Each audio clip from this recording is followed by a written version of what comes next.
We did it. She's not breathing. Right. Everything is going according to plan. We'll get the insurance money and the inheritance too. Despite being hit by a car by these two, they had this conversation and then left the scene. I was dazed and couldn't move, but I was conscious and filled with anger. That man's voice. It was my husband. I can't die in such a disgraceful way like this. Eventually, I passed out, and when I woke up, I found myself in a hospital bed. But next to me, surprisingly, was my severely injured husband. My name is Lindsay Collins. I'm a 46-year-old part-time housewife. I live with my husband, Phil, who is 4 years older than me. We have a daughter and a son, both of whom are already married and have their own families. Phil is a company CEO, and though I have the honored title of a CEO's wife, I have no interest in luxuries and wanted to work, so I took up a part-time job. Our married life was smooth sailing, and I had no troubles with parenting or work. Phil was focused on his work, and we didn't have much time together, but I accepted it as inevitable given his responsible position as a CEO. On a peaceful day like any other, my father got seriously sick and was hospitalized. He lived in a town 2 stations away with my brother and his wife. My father was a public high school teacher and worked as a temporary staff member after his retirement. Since my father's hospital was close to my house and it would be a burden for my brother and his wife who has kids, I took on the responsibility of caring for him during his hospitalization. My mother had already passed away, and it was a shock to hear about my father's serious illness, especially since my kids were independent, and I had plans for my father to enjoy his retirement. My father's illness progressed rapidly, and he passed away 3 months after being hospitalized. His last words were that my mother was waiting for him, so he wasn't lonely, and he left this world with a smile. At my father's funeral, despite being modest, many of his former students and colleagues came to pay their respects. My brother did a great job handling the funeral, and my father's smiling portrait seemed to be praising us, his kids. After the funeral, I returned home in the car driven by my husband. He comforted me as I was feeling down. Your father was a good teacher. Everyone was sad to say goodbye. He always worked hard, both at work and in parenting. It's so sudden that he's gone. That's true. I have a business trip for 3 days. Will you be okay alone? Thank you for your concern. I'll be fine. I have things to do, so I'll be busy enough to distract myself. I'll try to finish the business trip as soon as I can. Recently, my husband's work seemed even busier, with sudden business trips increasing. Sometimes he would go directly from the office to his business trips, and his secretary would even come to our house to pick up his luggage, which was hectic. When I returned home from my part-time job, I was surprised to run into his secretary coming out of our house. She said to me, "Since you were at work, I came back to retrieve some important documents that the CEO forgot." "I apologize for the trouble my husband caused you." "If you're working, you can't take care of the CEO much, can you?" Thank you always." Although I could only thank her, I was concerned about what she said. I worried that she might not think highly of a CEO who asked her to do such errands, so I called my husband to warn him. "Hey, it's not good to use an employee for personal errands. If you let me know, I can take care of it, so please do that from now on." You were also at work, weren't you? I'll do that next time. Sometime after that, following my father's memorial service, the will concerning the inheritance was opened in the presence of a lawyer. My father was a teacher and had a modest amount of retirement savings, but my mother, who had passed away earlier, was the only daughter of a wealthy family and had inherited a considerable fortune. The content of my father's will stated that after my mother's death, the inheritance should be equally divided between my brother and me, and the rest of his retirement money should be donated as a scholarship fund for children without parents. It was a testament typical of my father, and both my brother and I agreed to leave everything to the lawyer. My husband, who was present at the disclosure of the will, was surprised to learn that my mother, who had passed away before we got married, was from a wealthy family. A few days later, I was spending time alone at home. There were still 3 days until my husband returned from his business trip. I had been busy nursing my father during his hospitalization, but now, having no one to take care of, the time felt meaningless. and I was completely disheartened. That day I kept reminiscing about my father, and before I knew it, it was already night, and I felt hungry. I decided to have some coffee and put the kettle on the stove.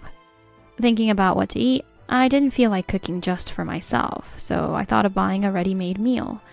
At this late hour, the only open store would be a convenience store. I went outside and started walking sluggishly. It seemed it had rained earlier, as the ground was wet.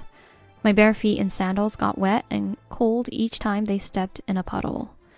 I reached the nearby convenience store in a few minutes and carefully chose a ready-made meal, trying not to slip in my wet sandals. As I entered the brightly lit store with lively music and passed by a few shoppers, my thoughts, which had been vague until then, started to clear up. Then, like a bolt of lightning, a memory struck my mind. It was the scene of me putting the kettle on the stove at home. I exclaimed out loud, "Oh no!" That's right, I had left the stove on. I quickly paid for the ready meal and rushed out of the convenience store, heading back home. How many minutes had it been since I left home? The water in the kettle must have boiled over by now. Had the boiling water extinguished the flame, causing the gas to leak out? Had the evaporated and empty kettle started burning from being heated? I thought I should call the gas company to shut off the gas and continued walking while looking at my smartphone screen. That's why I didn't notice it. The car speeding towards me, its headlights off. I couldn't see anything at the moment of impact. I felt a sensation of being slammed to the ground and a severe pain that took my breath away. Lying face down with my vision blurring, I saw the tires of the stopping car and someone getting out and running towards me. I thought I might be saved, but as I started to lose consciousness, I heard a terrifying conversation. We did it. She's not breathing. Right. Everything is going as planned. We'll get the insurance money and the inheritance too. Hurry back home. I'll take care of the car. Got it. Make sure you don't leave anything in the car. I know. Hold my bag for me. After exchanging these words, the two left the scene. I lay there feeling my breathing becoming fainter, watching the car's sound and lights fade away. Although I couldn't move, my mind was clear with rage. That man's voice. It was my husband. I can't die in such a disgraceful way. But no one was there to find me lying in the dark street, unable to move even a finger. As I lay there frightened by the cold premonition creeping over me, I faintly heard a voice from my still-in-call smartphone. I won't die like this. We cannot understand your request. Please provide your address. This is the gas company's customer service center. I repeat. Hanging the smartphone around my neck, I mustered all my strength to shout into the screen. Help! Please call an ambulance. Please stay on the line. We are connecting you to emergency services. After that, the voice from the fire department came through the phone. I responded with my last breath and then lost consciousness, only to wake up later in the hospital. When I woke up, I felt terrible. My vision was spinning and I was overwhelmed with severe nausea. But the vomit seemed to be flowing out through a tube in my stomach, causing me to cry from the pain in my throat and back. Mom, are you awake? Are you okay? Mom. I heard my daughter and son's voices. A wave of relief washed over me, realizing I had survived. Then I remembered what happened to my husband and that woman. Since I'm alive, they must feel threatened. And what about my house, which I had left with the stove on? I strained my painful throat to ask. What about the house? Phil? My children exchanged glances in response to my question. They carefully chose their words to tell me that, as I had feared, our house had burnt down in a fire. Surprisingly, Phil, who was supposed to be on a business trip, was at home and had been rescued, but was seriously injured. And almost at the same time, they heard about my accident and emergency surgery. The children were panicked by the misfortune of both parents and had rushed over. I said, "Seriously injured? A fire?" My sudden laughter startled my children. Phil had been brought to the same hospital and, at the family's request, was placed in the bed next to mine. My in-laws were there, attending to him, and came over in surprise when they heard me laughing. What's wrong? Have you lost your mind? My father-in-law also spoke as if to blame me. Phil is in serious condition and can't even talk. What are you laughing at? My outraged in-laws were told by the children that I, too, was still seriously injured.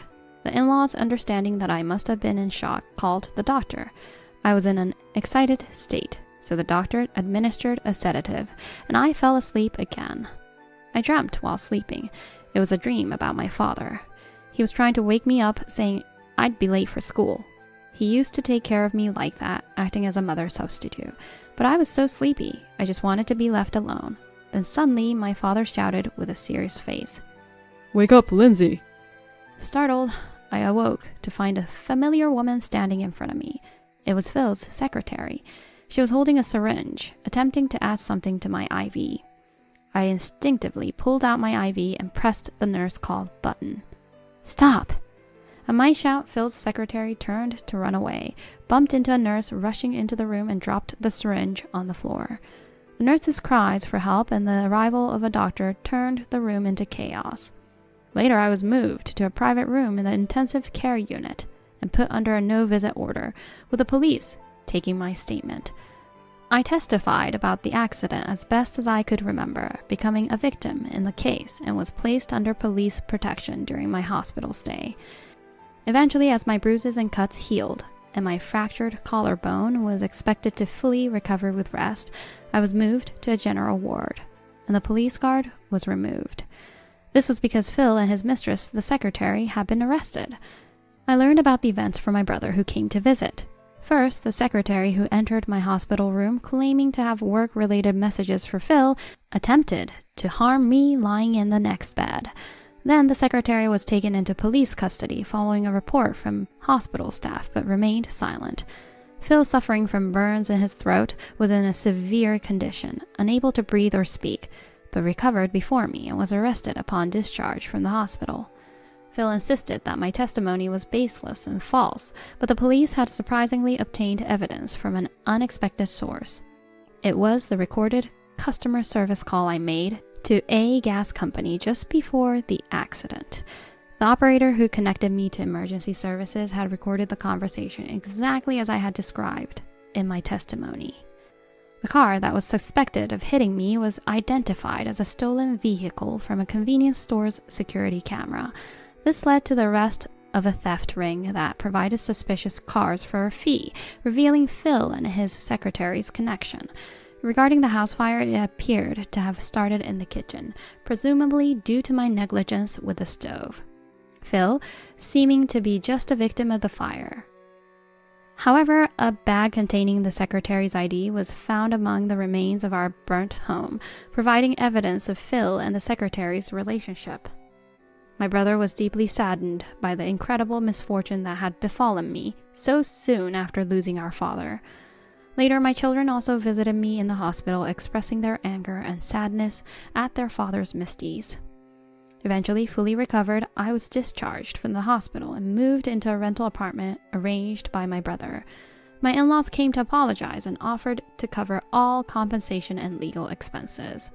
According to them, Phil was having an affair with his secretary.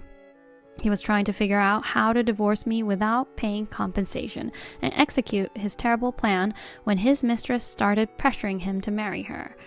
Also, my recent inheritance seemed to have triggered his plan. He saw it as an opportunity to get both the inheritance and marry his mistress. Ironically, my mistake of leaving the kettle on the stove, which should never have happened, inadvertently saved my life and exposed Phil's crimes. Phil's return home during his supposed business trip was to answer the house phone when news of the accident came, part of his alibi. Though his business trip was planned for 3 days, he finished his work in 1 day and spent the remaining 2 with his mistress, conceiving and executing this plan, as I learned from the lawyer. Phil had taken out a large insurance policy on me, discovered during my hospitalization, which covered all my medical expenses. Later, with a lawyer arranged by my in-laws, I filed for divorce from Phil in prison and claimed $120,000 in compensation. Under strong advice from his parents, Phil liquidated all his assets and savings to pay me in full. As for the secretary, his mistress, I had no intention of forgiving her, so I claimed $50,000 in damages and $40,000 in compensation. I was uncertain about her ability to pay, but I intended to seize her assets if necessary. I had no desire to ever interact with Phil again, but I felt sorry for our children, having a criminal for our father. Although my physical injuries have healed, my emotional wounds are still deep, so I planned to take a long vacation from work and travel. It seems like with a stroke of luck, I was saved, but I can't help feeling that I was protected by something. Perhaps by my late father. I believe his call in my dream saved me. I intend to live my life cherishing this life that was protected by my father.